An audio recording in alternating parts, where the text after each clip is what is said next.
I'm seeing a lot of parallels between the Pistons team of 2004 specifically. Now, of course, the bad boys, they got started with that culture, but with the way that the refs are allowing them to play, to me, is reminiscent of that time frame, the early 2000s, the physicality. Think about the Pistons-Lakers series, right?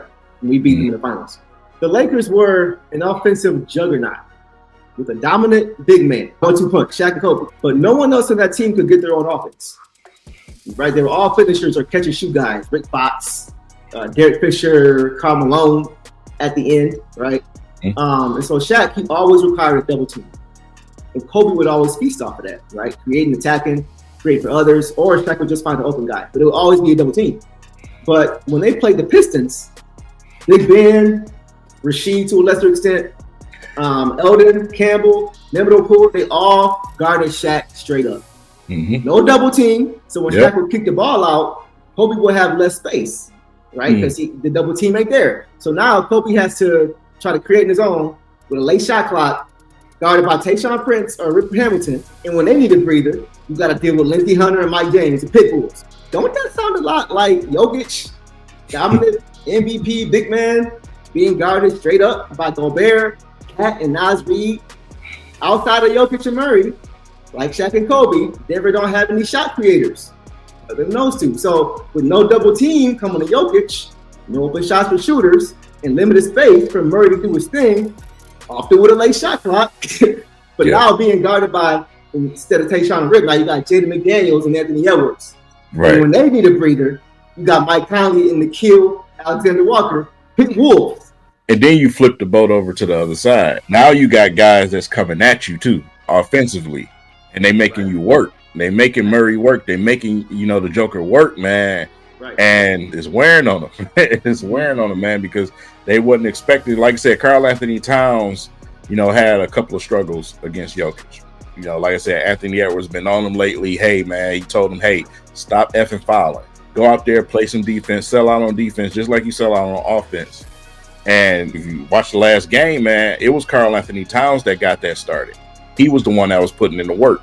Right. So on any given night, it could be this guy, it could be that guy. You seen in the first game, Naz Reid had his moments. When you have a team like that, you're dangerous. You don't know where it's coming from. And that's a Pistons style team. You know what I'm saying? So it's dope. It's so dope to watch, because they bring it back a brand of basketball that we miss. And that's the thing, bro. It's like, we don't just like the Pistons just because we live in the city where they play. We like the style of play.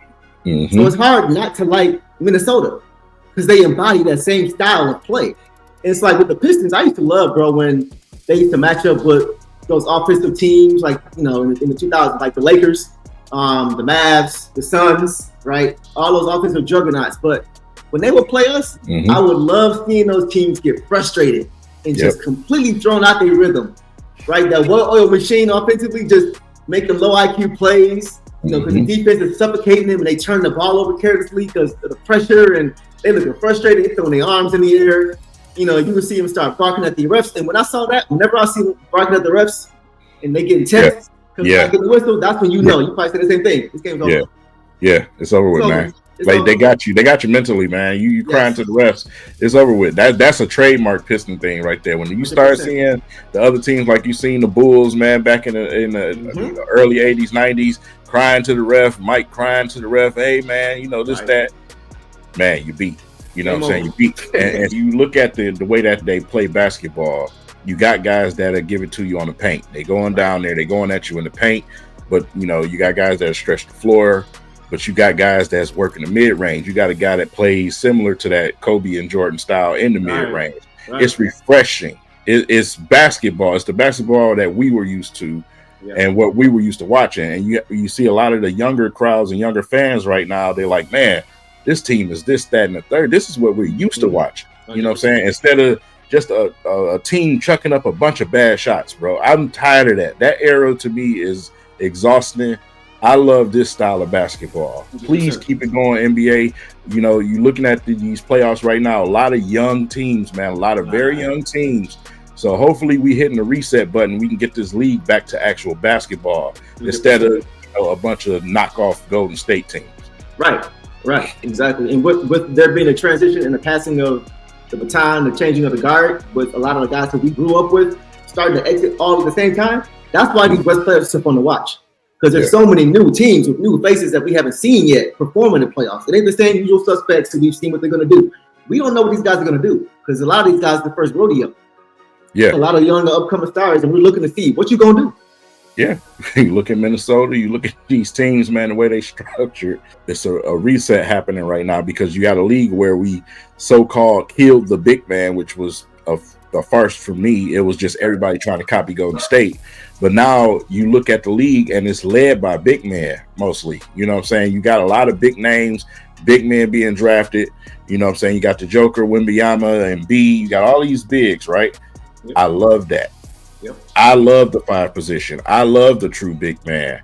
It's nothing wrong with the big man, you know, stepping out and knocking down some shots. But at the end of the day, I want to see positions play their position, bro. Right. I want to see bigs banging in the paint, going at each other, blocking shots and doing everything else. At the same time, I want to see guards attack the basket. Yeah. And that's what we're seeing with, you know, you got Murray, you got Anthony Edwards. These dudes attack the basket just as much as they'll stretch the floor. That's fine. It's balance. I just love balanced basketball, and that's what we watching right now.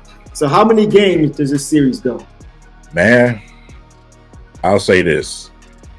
Timberwolves take care of business at their place next game. Mm-hmm. Denver will be lucky to win one. If they win one game, it'll be so similar to the Pistons in 2004. Because just like the Pistons said, y'all lucky y'all won that one game. Yeah. You know what I'm saying? That's a fact. I'll give you the last minute of that game. Pistons were up 6 in game 2 in LA. Up 6 with a minute to go in the fourth quarter. They come down. Shaq gets the end one on Ben Wallace, and he makes the free throw. We come down. Chauncey misses a runner off the glass. Derek Fisher tries to flop. They don't call it. They get the ball, and that's when Kobe came down and sent it to overtime. So they shouldn't have won that game at all. We were up 6 with a minute to go. But yeah, to your point, I can see it being reminiscent of that. I think it may go 6, but if it goes 5, you'd be dead on with that as far as being lucky to get one. Just a few weeks ago, we were talking about Naz Reid and who we hoped on our team would resemble a game similar to him. Before we get there, I just want to talk about Naz Reid for a second. 6th man of the year, right? Yeah. He's been the most impressive player to me in the series. Maybe not the best player, but the most impressive player to me. He and Ant-Man have been the 2 Wolves who I've watched most this year. And for me, when it comes to him, bro, and we talked about it a couple weeks ago, he is why I still have faith in Isaiah Stewart. Both of these guys are strong, tough-nosed guys who leave it all on the court. Naz Reid, he's in his 5th season, right? He's shooting 41% from 3. I talked about this last year. 41% from 3 this season. In his previous 4 seasons, he only shot 35% once. So does that mean that Stewart's going to shoot 41% next year? Probably not. But it does give me confidence that he can get there. But the Pistons got to give him a roster, right, in a system that's going to give him those open shots. K can be our Ant-Man. But how are those other guys going to fit? That's what Troy Weaver and whoever the president is going to be, they got to figure that out. But I want to say this to you, bro. I hope everybody who's part of the Pistons organization is watching Minnesota right now. Players and execs. Everybody. Because they embody everything that Pistons fans want to see from their team. Same style of play, same mindset that got us 3 rings. And Stu, keep getting them shots up, bro. 700 a day. I know you're getting them up. Prove me right, big dog, that you can become that guy. So what are your thoughts on Naz Reid, though? What do you see? Naz Reid, to me, obviously, you know, a better shooter than Stu right now. Yeah. What separates them two, more importantly to me, is Naz Reid's athleticism. You know what I'm saying? Yeah. When he is going to attack that basket, you better move. With Stu, you know what I'm saying? Stu is not the most athletic. I wanted to see Stu develop that mid-range game. I feel like he really, really would prosper from a mid-range game because Stu is not a guy that's he's not going to out-athlete you down there on the box. I want to see him take another step and add another thing to his game on top of working on that 3-point shot. You know, when you look at the way our team is structured right now, even with Cade, you know, Cade, obviously leader of the team, but Ivy, though, I want to see Ivy develop a different part of his game. Hey, work on some mid-range shots. Work on those handles. Free yourself up so you can get to the basket and use that athleticism a little bit better. That type of stuff. You know what I'm saying? Those are the things I want to see them work on this summer and take that next step. For this team that we have, it depends on who the veterans are that you bring in with these guys right now. Right. Whether you sign somebody or you trade for somebody, that's the most important part, to put these pieces with these guys we got. It's going to be very important who they bring in here as president, what they decide to do at GM, whatever they decide to do. They got to bring the right pieces in. You got the money, spend the damn money in the right spot. Yep. And bring the right players in here, because that's big time for us. The thing with this Timberwolves team is how they're built.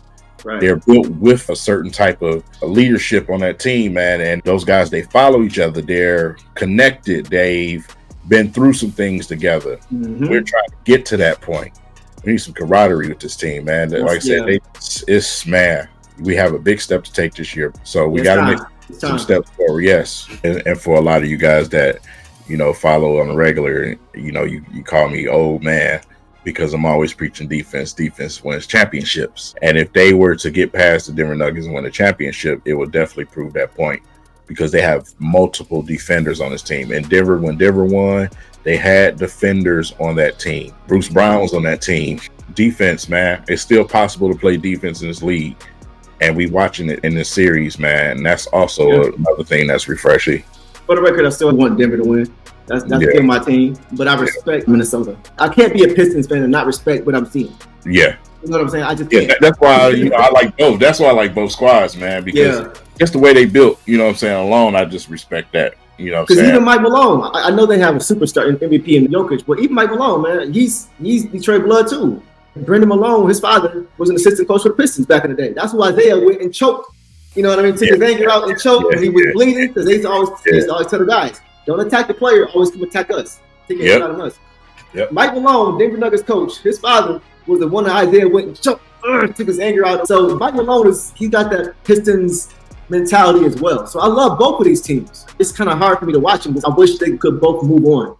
Dress up, bless up, step up and get it. Lace up, face up, I'm here to win it.